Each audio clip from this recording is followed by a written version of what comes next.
Jahi. Hi, How are you today? I'm good. How you doing?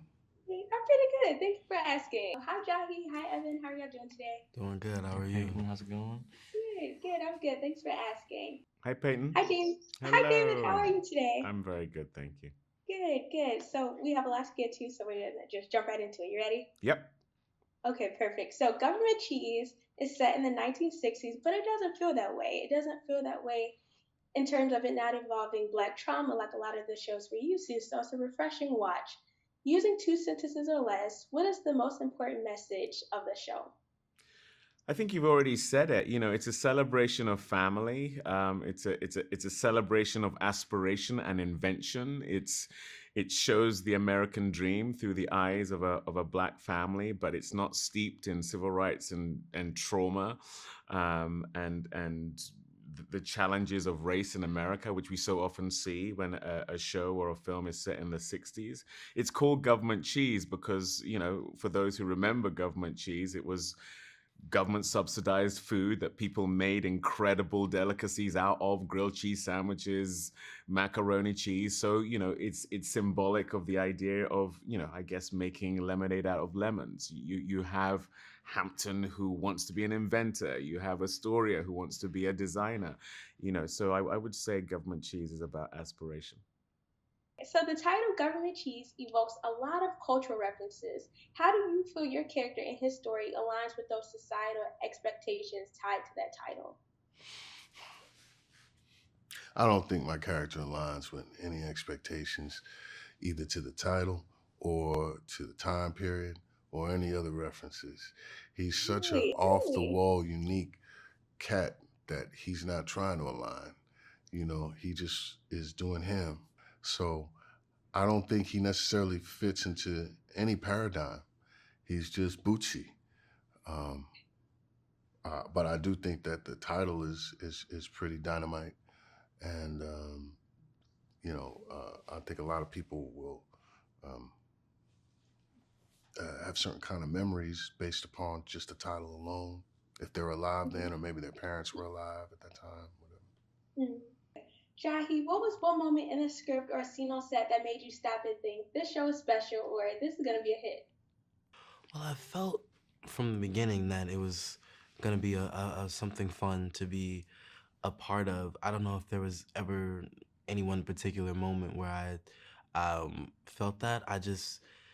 I trusted so much in Paul and Aisha and their vision for the show, and also just having a great leader in David and his passion for the project as well sort of invigorated me and inspired me throughout the entire filming process. So um, yeah, I just knew that it was going to be something really fun and special to be a part of. What's been the most rewarding part of being both an actor and an executive producer on Government Cheese? And then also, did the role of executive producer change your approach to the role of Hampton in any way?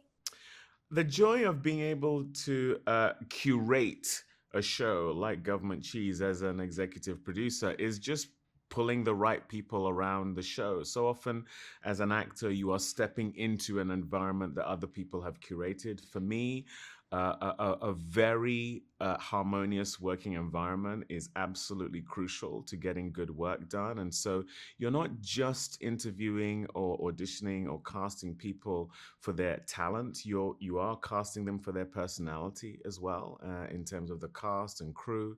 And to be able to have a hand in that is something I really value, and I take very seriously. But also the tone of the show is very specific. I did a short film of Government Cheese 6 years ago with Paul Hunter, and that's what we Mhm. based the show on. And so the maintenance of that show, even though we spun it into 10 half-hour episodes, is something that I also really focused on. What drew you to the show? Like, what drew you to Government Cheese? Well, I got the offer unexpectedly, and I wanted to work with Paul, David, and Aisha. But initially, I said no because I didn't think there was going to be enough time to prepare. So Mm. even though I knew that they wanted me to be a part of it, I turned it down without even reading the script because it would have involved me leaving on a Friday. And it was, I found out about it Thursday. I would have left on a Friday and been on set on a Monday, and that's not enough time to prepare to work with David. You know, Mhm. he's one of the best right now. So I said there's just not enough time. But lucky for me, they gave me more time to get it together, which Oh, I was great. just so grateful for, and Mhm.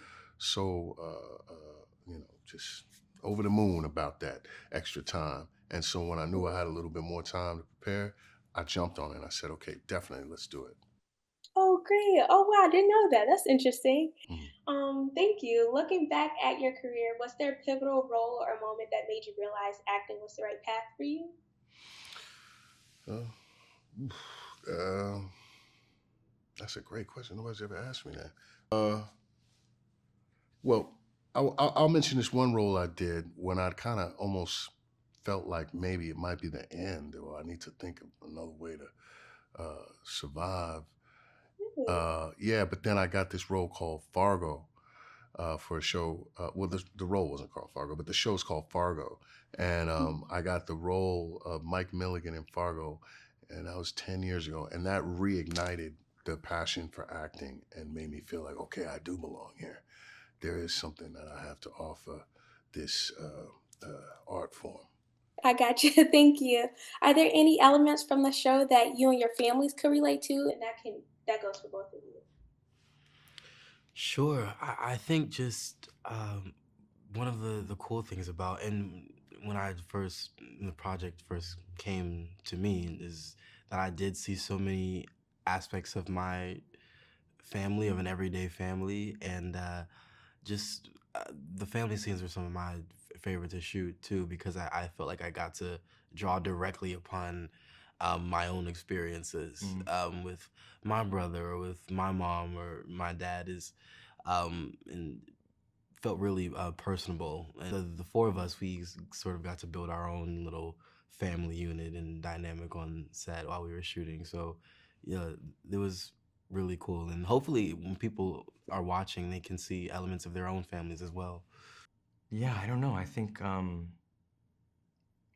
I related to all the scenes that we were shooting because I'm like, I've done this exact same thing, or I've had this argument with my brother, or me and my dad have, like, you know what I mean? So I think it was super Mhm. just real, and I think everybody will relate to it. I think even if, I think it's definitely a multi-generational show. It's for people who grew up at the time. It's for our generation. I think you will see parts of our family that will make you think of your family totally. Thank you so much. This is completely random, but when you're not acting, do you have any hobbies or talents that fans might be surprised to learn?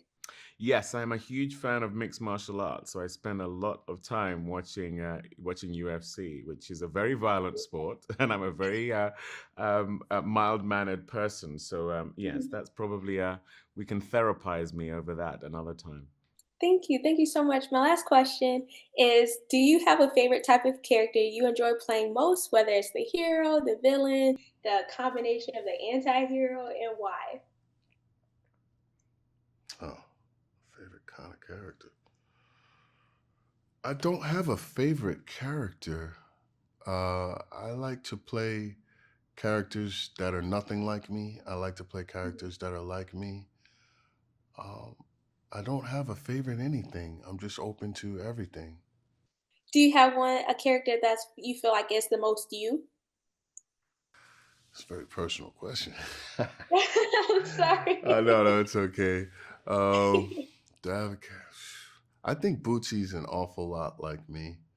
Hmm. I think Bootsy's an awful lot like me. He might not be the most like me of all my characters, but he's definitely an awful lot like me. Okay. All right. Well, I'm getting the cues to wrap up. So thank you so much. I hope you have a good rest of your day. You too. It's a pleasure. Thank you.